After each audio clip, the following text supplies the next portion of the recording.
Assalamualaikum warganet, jumpa lagi bersama Pas Pekan. Pas Pekan kali ini akan menyajikan tentang sajian khusus kedatangan ST Burhanuddin, Jaksa Agung ke Paguyuban Pasundan. Seperti apa kedatangan beliau ke Paguyuban Pasundan? Ikuti liputannya kali ini.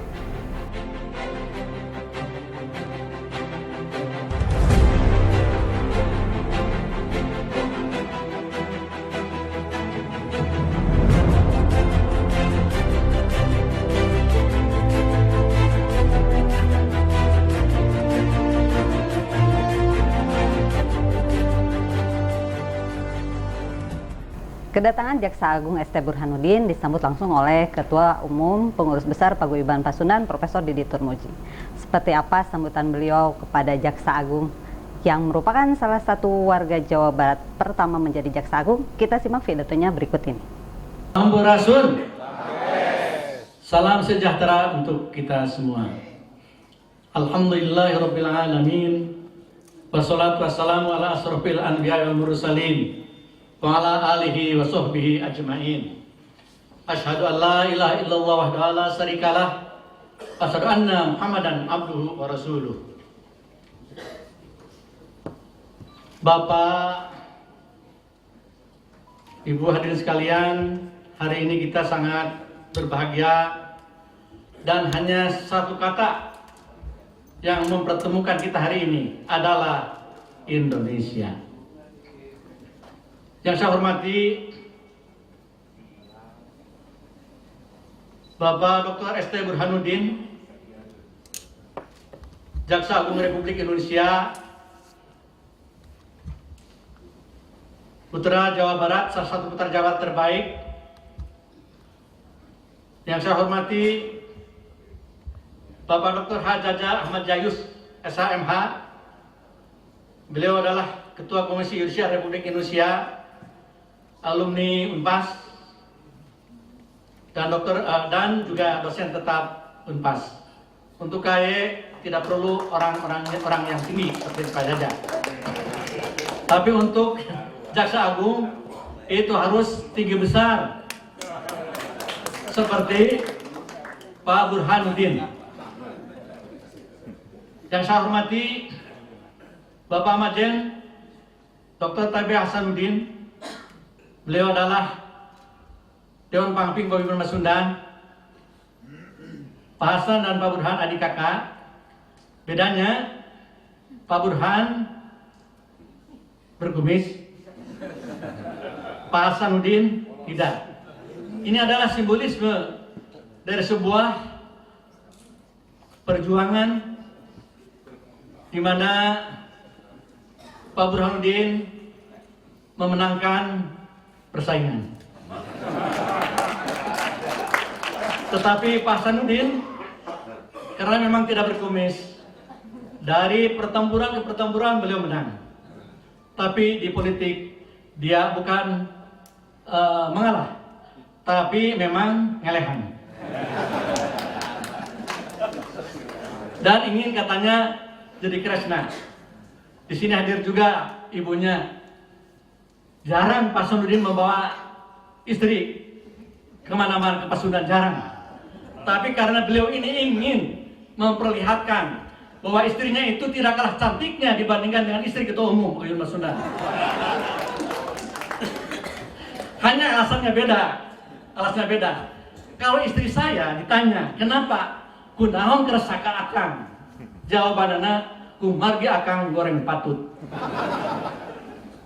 Kunaon begitu? Sabab biasanya goreng patut mah sok bagel.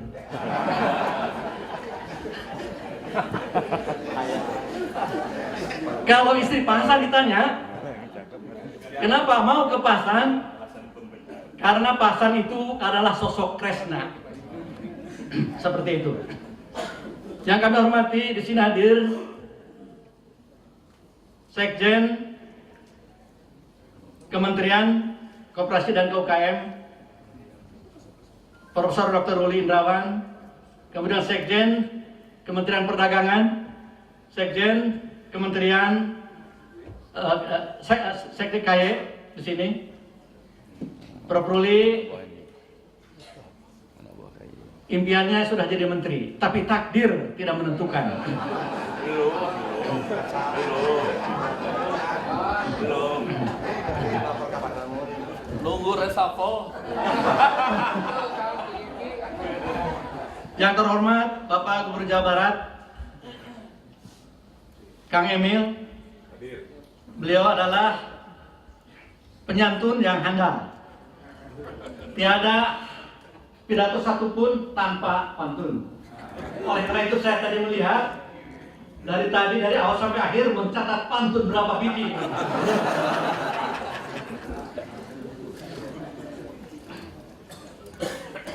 Yang saya hormati para sepuh dan pengabdi berusulan, para tokoh di sini terlihat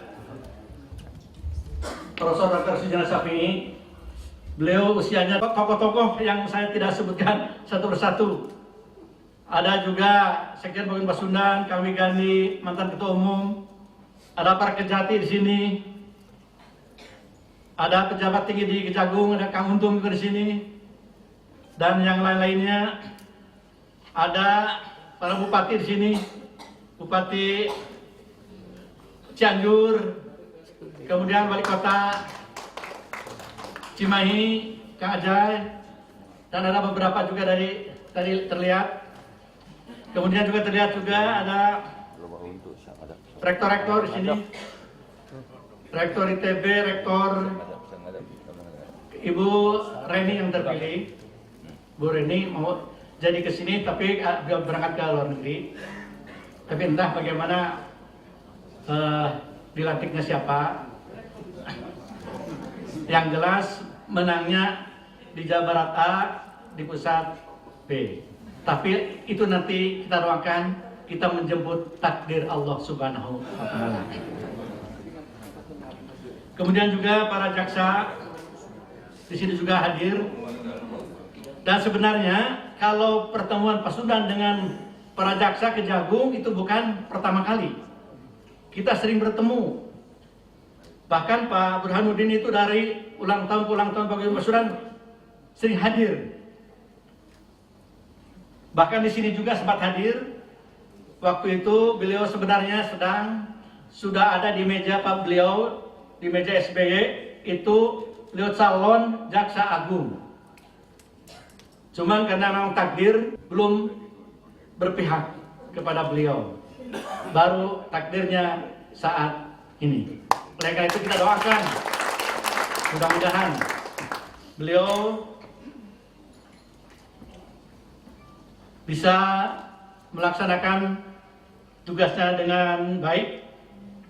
Dan Pak Burhanuddin adalah sekarang saat ini sudah menjadi milik Indonesia, bukan milik Jawa Barat lagi. Di sini juga hadir mantan petinggi KPK Pak Ranu. Kemudian juga asalnya mau datang wakil ketua KPK terpilih Pak Nawawi. Karena beliau adalah alumni Unpas, beliau sedang kuliah juga di sini. Insya Allah pada Desember akan dilantik.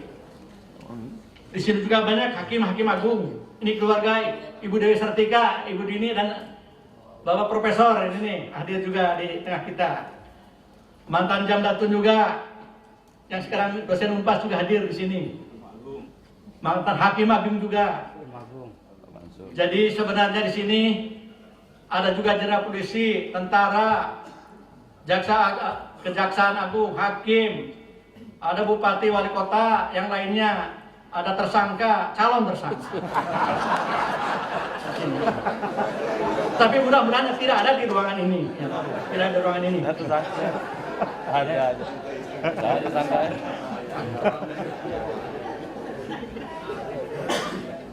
Bapak Ibu hadirin sekalian, Jaksa Agung saat ini memang tugasnya tidak ringan, cukup berat.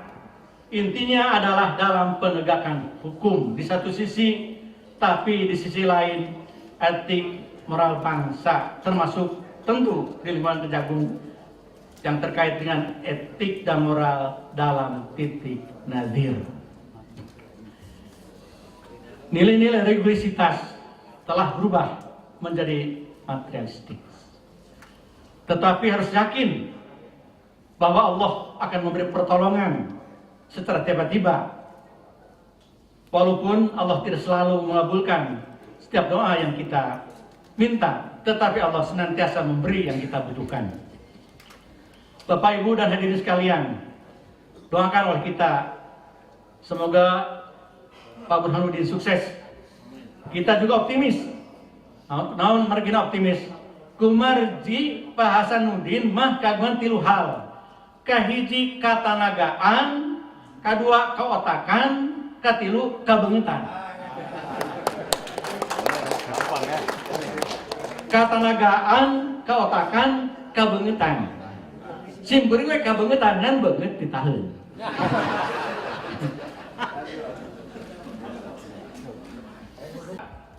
Masyarakat yang positif thinking, husnudon, siapapun yang datang ke Jawa Barat, beda suku, beda agama, pasti dianggap saudaranya.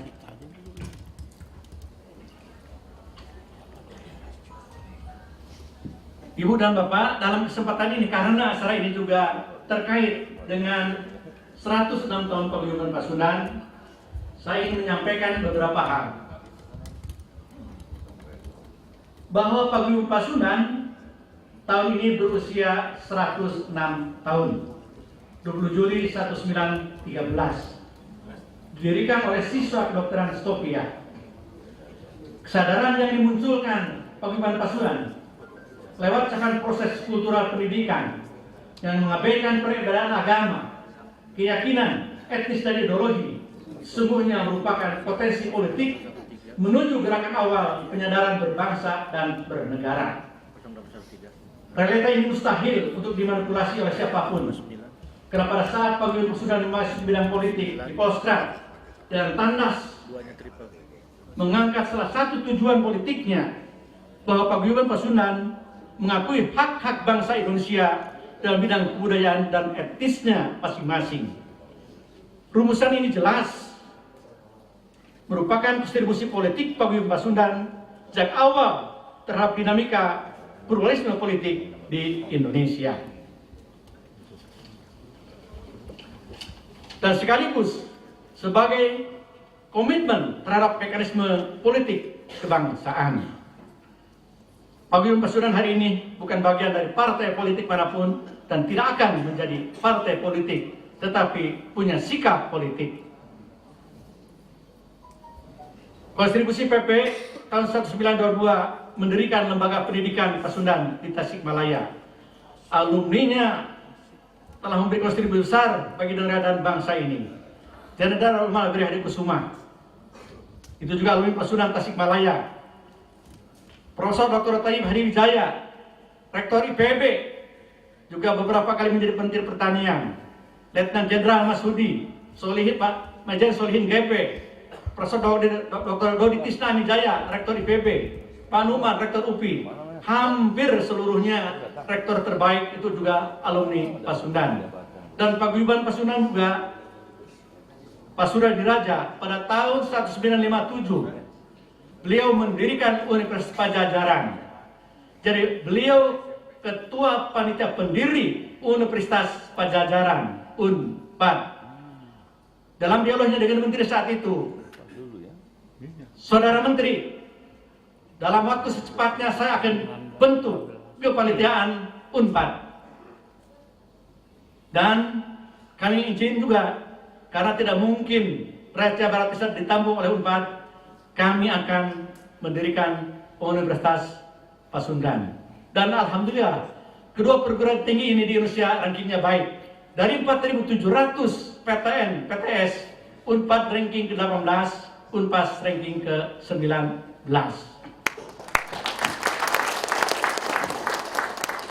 Kemudian Ketua Umum Pak Oto Iskandar Dinata mendirikan PETA.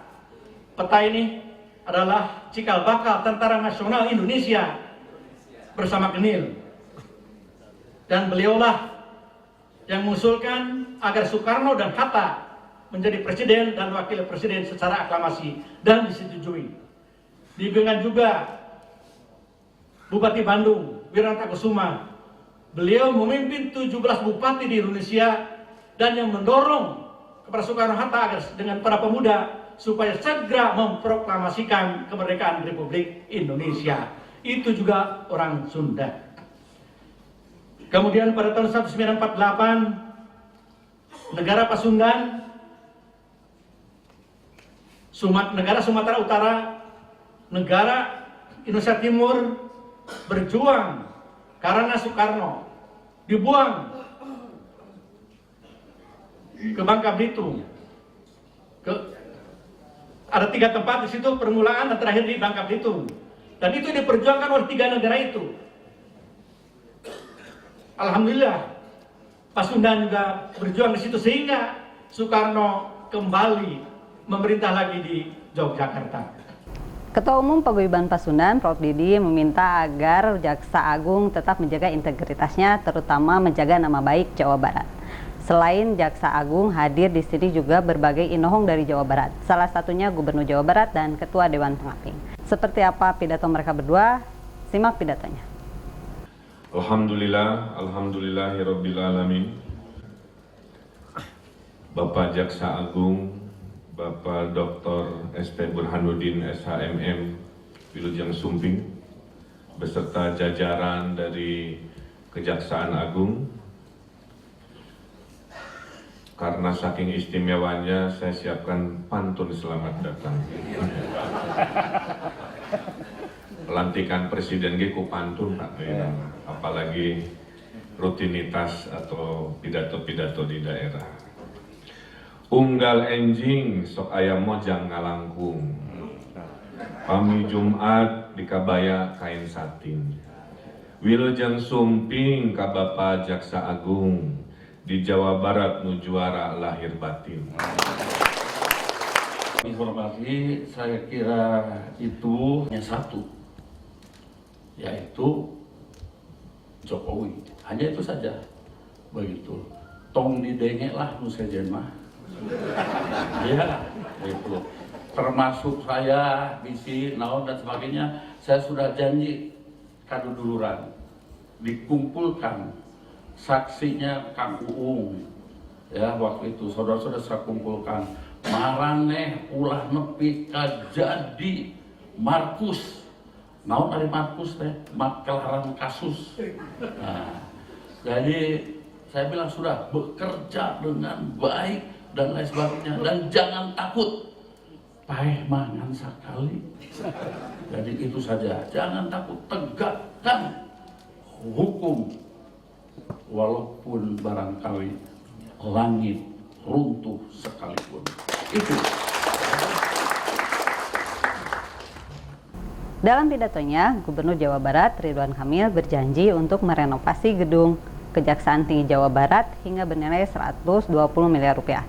Sementara itu, Ketua Dewan Pengaping Paguyuban Pasundan TB Hasanuddin meminta agar Kejaksaan Agung berani dalam mengungkap semua kesalahan dan tidak bermain kasus. Dan untuk segmen terakhir kali ini, kita akan menyaksikan seperti apa pidato Jaksa Agung ST Burhanuddin di Paguyuban Pasundan. Kita simak pidatonya. Naloba, tapi kok belum aja. Belum ada dijadikan pejabat di Sunda. Walaupun memang ke-37 dan Jaksa Agung pertama orang Sunda.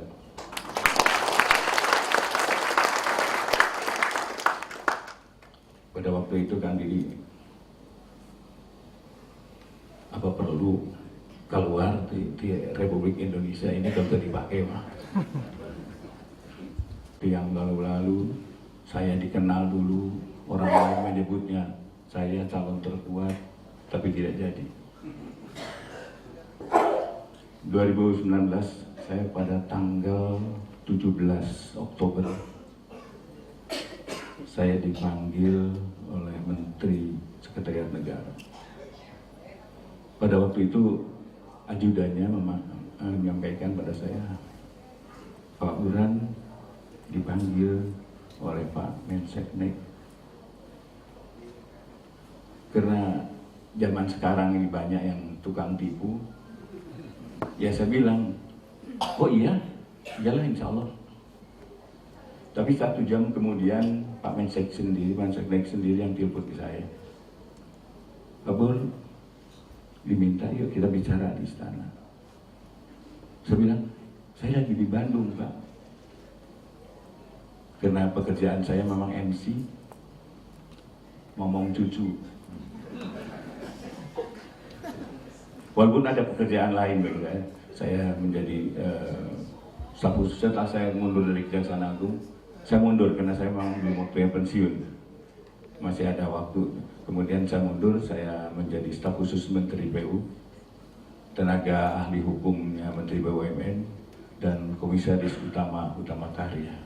Tapi itu pekerjaan sampingan saya. Pekerjaan utamanya saya adalah MC. Pada waktu dipanggil, saya katakan, Pak, saya lagi di Bandung.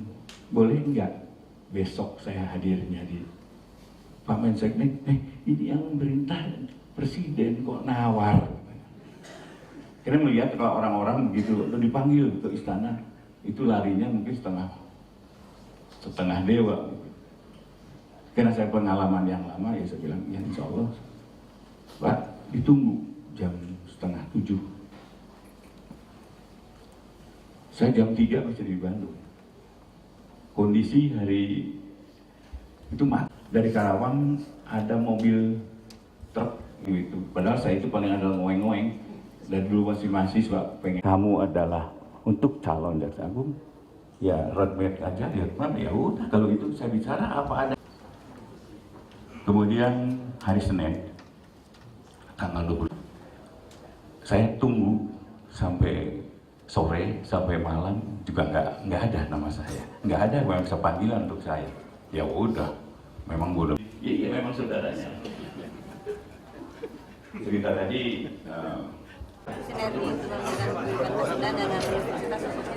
Ya, kalau sinergi sih tanya ke beliau dulu, karena saya kan, ayo Kang, sinergi kita dengan kan banyak mahasiswa Kang yang. Ya, jadi bagaimanapun juga Unpas sudah punya fakultas hukum, dan tentu bagi Unpas ini adalah kesempatan untuk belajar dan berprofesi nanti di bidang hukum itu.